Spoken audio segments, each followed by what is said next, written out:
Good night, everyone. My name is Kord Campbell, and I'm here to give a Christian perspective on picking movies, of all things. I am, to be honest, one of the worst persons for this, but I was asked to do it, and I'm going to give it my best shot.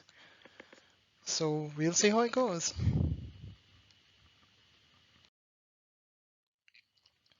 So we're going to look at the purpose of the presentation, give a little intro, of course, look at some scripture, and then give you 3 points to consider. And depending on the time, we might do a little exercise.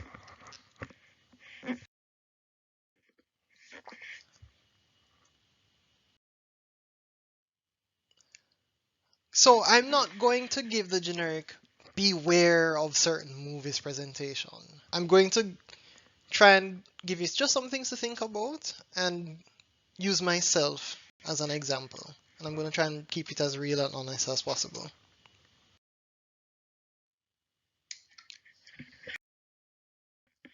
Alright, so raise your hands if you've ever watched a movie that had a line with a lot of profanity, like a lot of swearing. Keep your hand up if you've ever watched a movie with a ton load of swearing, and to be honest, every other line was a lot of swearing. Now, keeping my hand up for myself now, let me know if you've watched a movie that had a lot of things that Leviticus kind of looked down on. Maybe it had a lot of sorcery, a lot of things with the undead, a lot of things with necromancy or wizardry, stuff like that. Or a movie that was all about that.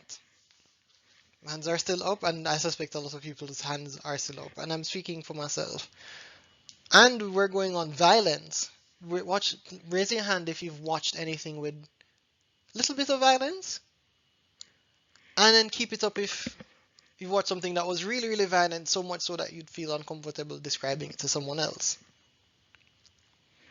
So again, looking at my own hand that hasn't gone down, keep your hand up if you've ever watched a movie that has had a bit of nudity, like honest to goodness, nakedness. And now keep your hand up if you watched something that had good amounts of nudity, like serious, a lot of exposure and things that probably shouldn't be seen. And I'm speaking for myself. Raise your hand if you've ever watched a movie that had tons of nudity, and to be honest, that was part of the point of the movie. And you watched it, you really wanted to see it, and tons of sex and tons of stuff like that. And guess what? Lightning and thunder didn't happen. Confession is good for the soul.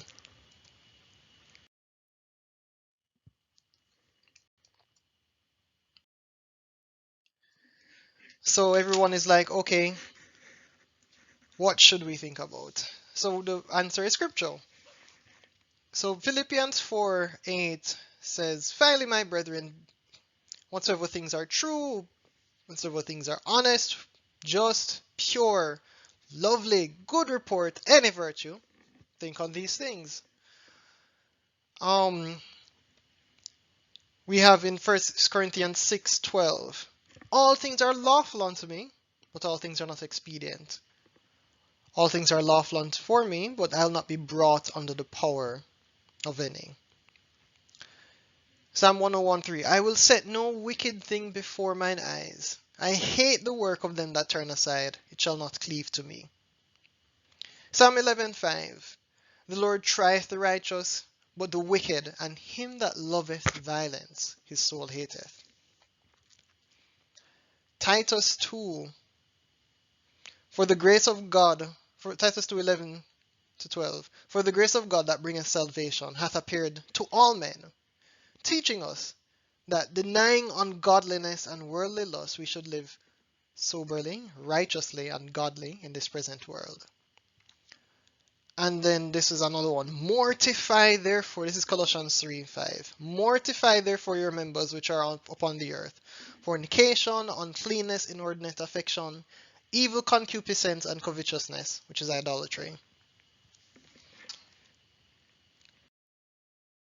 So let's look at some even heavier ones. This one is a big one, and I'm so guilty. Ye have heard, this is Jesus talking, Matthew 5:27 to 29. Ye have heard that it was said of old time, by them of old time, Thou shalt not commit adultery. But I say unto you, that whosoever looketh on a woman to lust after her, hath committed adultery with her already in his heart. That's a heavy one. And if thy right eye offend thee, pluck it out and cast it from thee. For it is profitable for thee that one of thy members should perish, and not that thy whole body should be cast in hell. Put that into context. This world says you can see and look at whatever you want, and it doesn't matter as long as I don't hurt anybody. No. God cares about the things that we think about, the things that we focus our energy on. He really cares.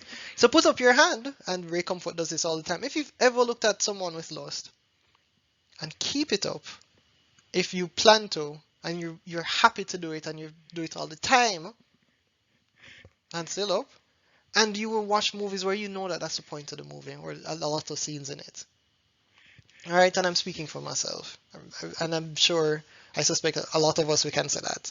Continuing, Mark 7:20, and he said, that which cometh out of the man, defile the man.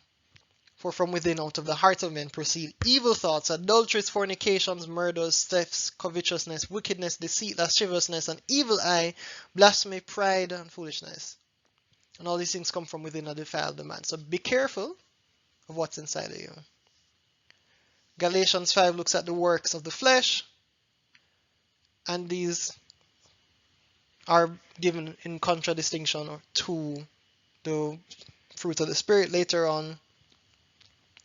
First Timothy 4:7 literally says, refuse profane and old wives' fables, and exercise thyself rather unto godliness. Straight up, just don't entertain these things. Leviticus 19:31, regard not them that have familiar spirits, neither seek after wizards to be defiled by them. I'm the Lord your God. Psalm 19:13-14 warns us about presumptuous sins and says, God, please don't let them have dominion over me. And that famous one, let the words of my mouth and the meditation of my heart be acceptable in thy sight, O Lord, my strength and my redeemer. And 1 John 2:16, for all that is in the world, the lust of the flesh and the lust of the eyes and the pride of life is not of the Father, but of the world. But this very, very key one, that will be the crux of this presentation. Galatians 6:1, if a man be overtaken in a fault, ye which are spiritual, restore such an one in the spirit of meekness, considering thyself, lest thou also be tempted.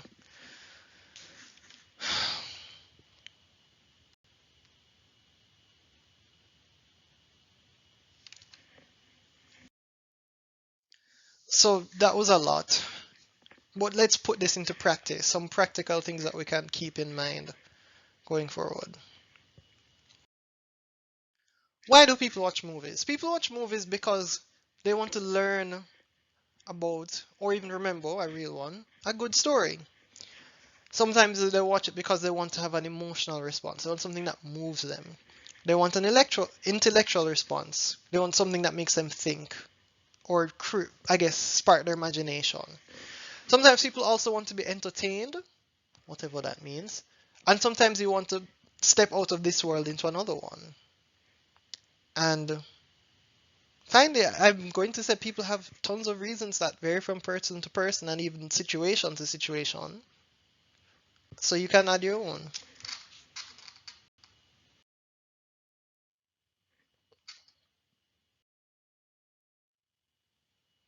For me personally, I think Christians should check themselves and the director on these three things. I think you should check your motives, your original discretion, and your original discernment. And I'm going to explain what these are later, but for now, let's look at some examples of the first set of points, and so that we can get to explaining what the crux of this is.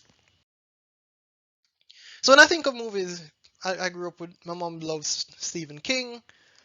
His stuff ranges from zero of any, like, I guess, frightening, intense content to something that has all kinds of intense content.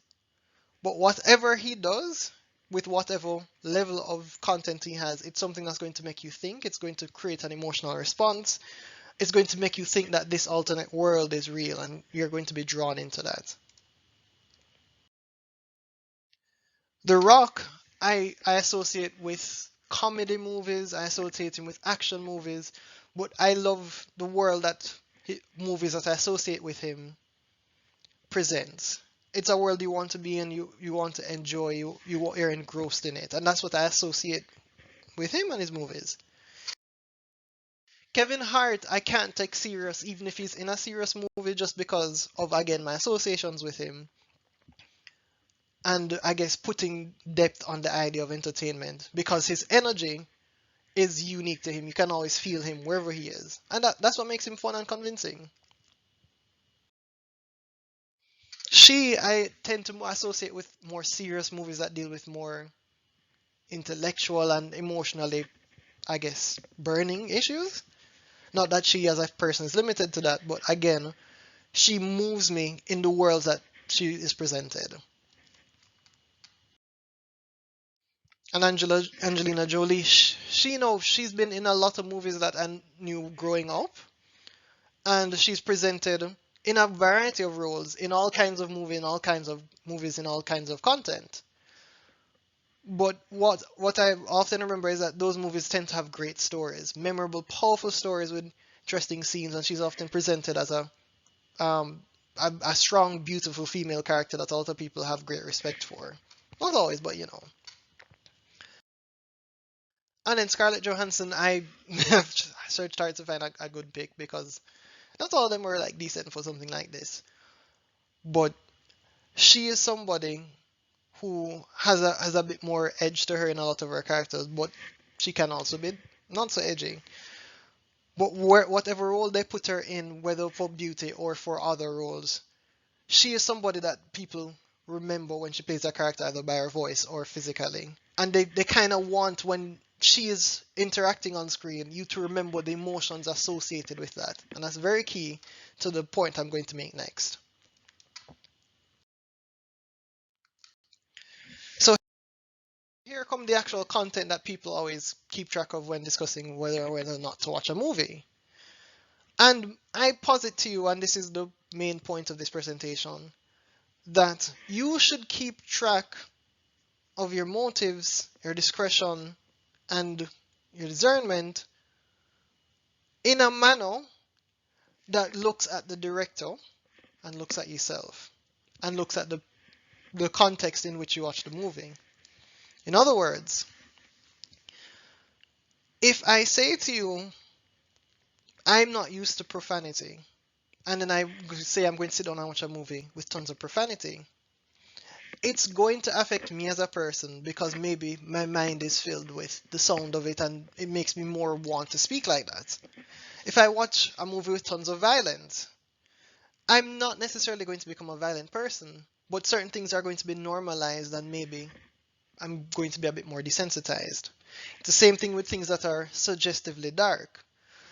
Me personally, maybe I didn't think of that thing that they're trying to present. Sometimes it's incest, sometimes it's different dark um, rituals that people do, or sometimes it's interesting ways to hurt yourself or to hurt someone that maybe you didn't think of.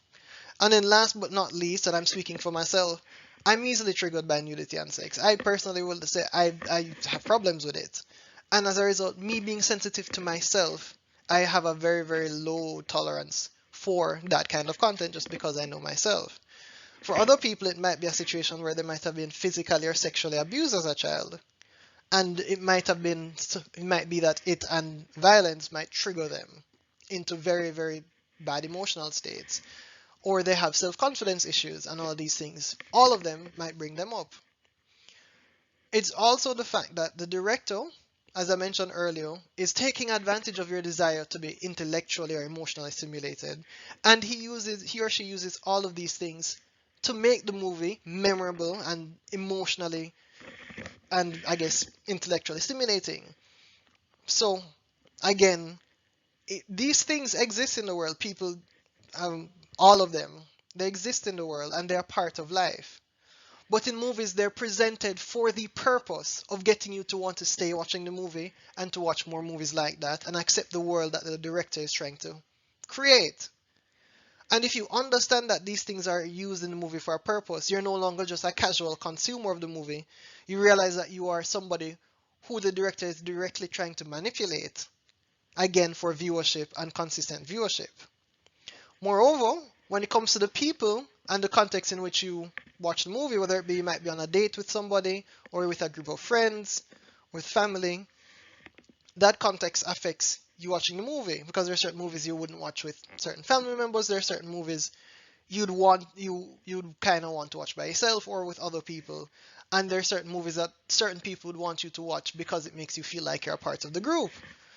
And why I use the word original in terms of describing discretion and discernment is sometimes discernment and discretion go beyond just looking at the movie itself, and they go further into the idea of the context and your reasoning for the movie. In other words, because you want to be a part of the group, or that certain friend says you should feel comfortable watching this movie, then you're going to watch it. But sometimes the friend A is being careless in terms of what they are choosing to be comfortable with, or B, you are being careless in listening to them. Regardless of the reason, you have to know within yourself that you are going to go beyond the desire to pander to people and their expectations of you.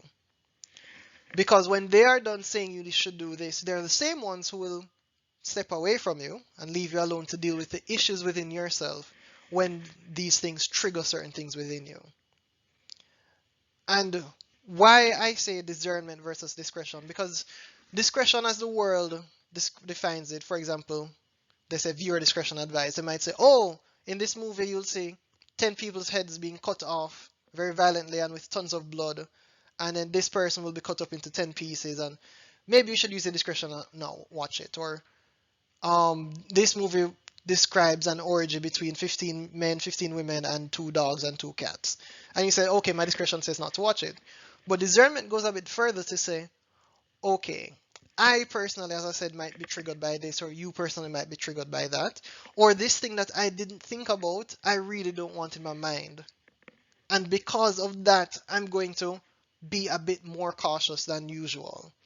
And because I know that the director is doing these things on purpose to manipulate me or persons like me, I'm going to be a bit more cautious, not just to prove I'm some kind of holy person, but because I know myself. And I know the context that I'm in, and I know the movie world that we are consuming movie from.